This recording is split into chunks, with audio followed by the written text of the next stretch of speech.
बघा, असं आहे की ते एक मन आहे की नाचताना आहे अंगण तेढा, आणि त्याच प्रकारे विजय वडेट्टीवारजींची दशा दिसते. म्हणजे त्याच प्रकारचं वागणुकी ते करतात आहे.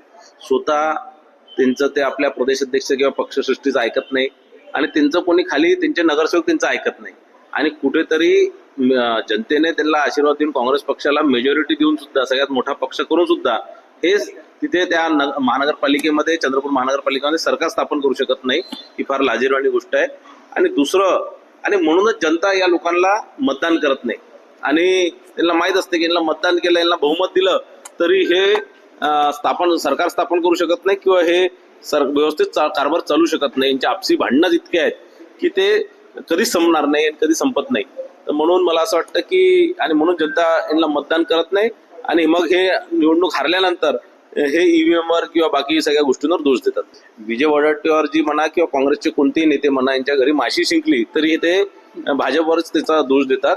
तर मला असं वाटतं की यांना स्वप्नात भाजपच दिसते, आणि ते दिसली पाहिजे.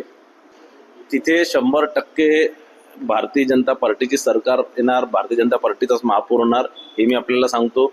आणि या दोघांचे ज्या प्रकारे भांडणं आहेत, आणि इतरही ठिकाणी ज्या यांच्या गटागटामध्ये विभाजलेली काँग्रेस आहे, त्यांचे हाल आणखी याच्यापेक्षाही खराब या महाराष्ट्राची जनता करणार आहे. नाही, मला असं वाटतं हेच समीकरण जोडण्यासाठी दोन्ही नेते प्रयत्नशील आहेत. मला वाटतं तिथे वेगळा एखादा गट तयार होणार, आणि त्याचा निश्चितच ते कुठेतरी सत्ता स्थापनेसाठी किंवा एक स्थायी महानगरपालिका सरकार देण्यासाठी निश्चितच तोही गट कुणाकडे तरी दुसरीकडे जाऊ शकतो.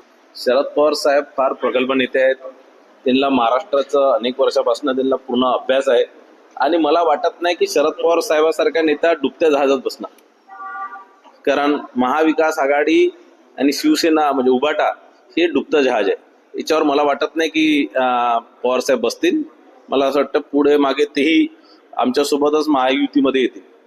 नाही, त्या ह्याच्यात ती क्लीन चिट काही भारतीय जनता पार्टीने दिलेली नाही आहे किंवा राज्य सरकारने दिलेली नाही. ती हायकोर्टाने दिलेली आहे क्लीन चिट, ती त्या विभागाने क्लीन चिट दिलेली आहे. आणि ही अनेक वर्षापासून ही केस कोर्टामध्ये सुरू होती, आणि त्याचं पुरावे नसल्यामुळे किंवा जेही तथ्य कोर्टापुढे मांडल्या गेल्यामुळे, डिपार्टमेंट पुढे मांडल्या गेल्यामुळे त्यांना क्लीन चिट मिळालेली आहे. याच्यात कुठे राजकीय प्रत्येक गोष्टी मी तुम्हाला सांगितलं की विजय वडेट्टीवार झोपेती त्यांना भारतीय जनता पार्टीच दिसते.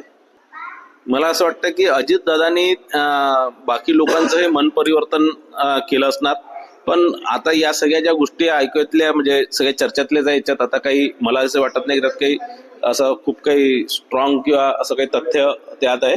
पण मला असं वाटतं पुढे जसं जसं वेळ जाणार तसं निश्चितच काही ना काही बदल निश्चित घडतील. थँक्यू.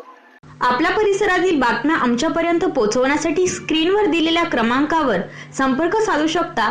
दूरध्वनी क्रमांक 8652414343.